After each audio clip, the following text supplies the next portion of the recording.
individuals, and it would only be fair to take the question to them as opposed to asking for a reaction from someone who did not make that statement.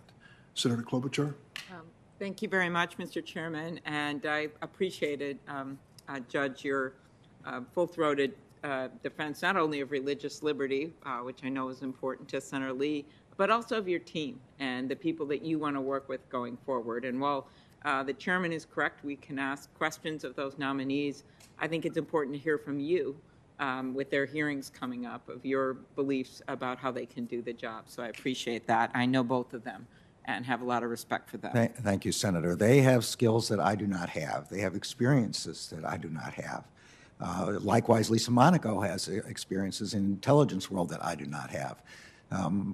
No human being can have all of the skills necessary to run the Justice Department, and I need this leadership team if I'm going to be successful, if you confirm me.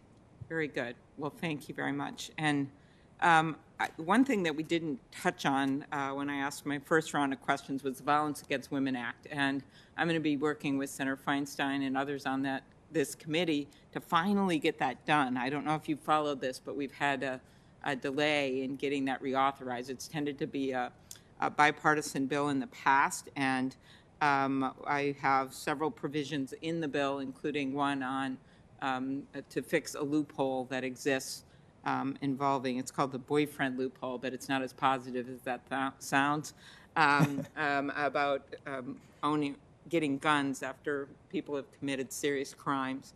But the second piece is a bill called the Abby Hunold Act, which is a rape victim in Minnesota who worked with us, and Senator Cornyn is my co-sponsor of the bill, to be able to do a better job with law enforcement to investigate sexual assault crimes.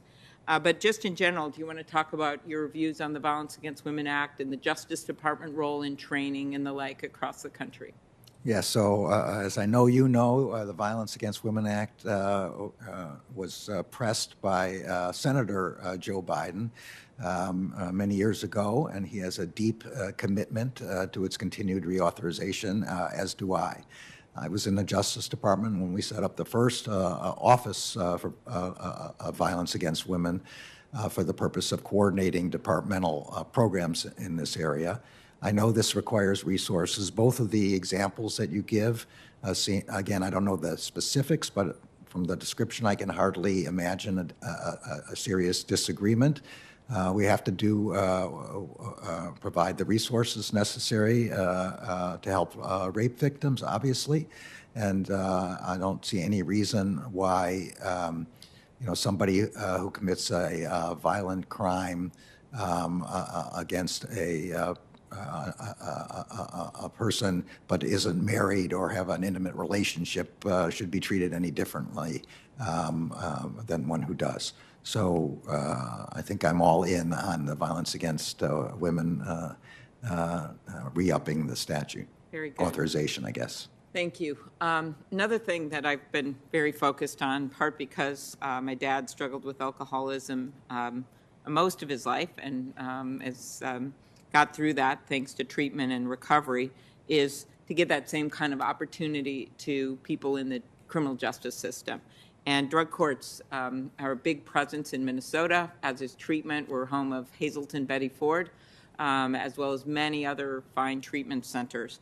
And we've worked really hard here. I've led some of the efforts on diversion with federal courts, with drug court, and of course there's much use of them on the state courts. Could you talk about your views on that? Yeah, no, I think drug courts and diversion are an excellent idea for people who have addiction and need to be treated.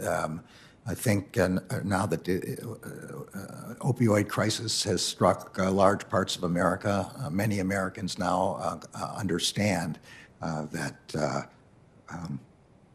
sometimes it is just not a question of willpower to turn this stuff down, that this is these kind of drugs take control of your lives and you just can't do anything about it.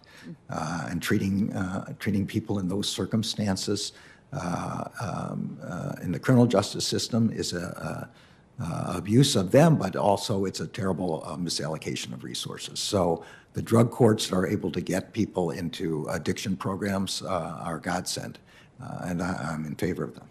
And thank you for also mentioning opioids, which has been such a scourge.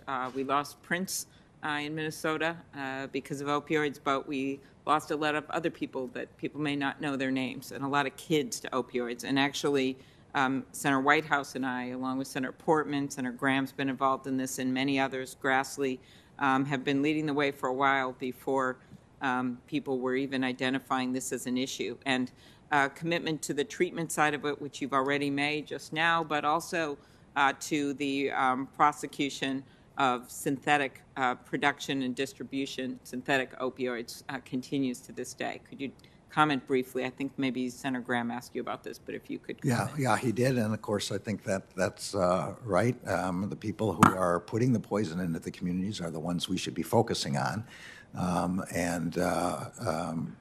I think that's what the DEA is well known for doing, and I'd like to put as much effort into this as we possibly can. Okay, I see the chairman is looking at me in a very polite Midwestern way to tell me that my time has expired, so thank you. I'm familiar with the polite Midwestern way. Senator Kennedy, your diligence has been rewarded. You have 5 minutes.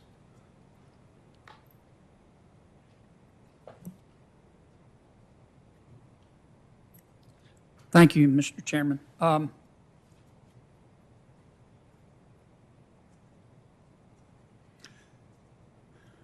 Judge, I'm really curious about your thinking on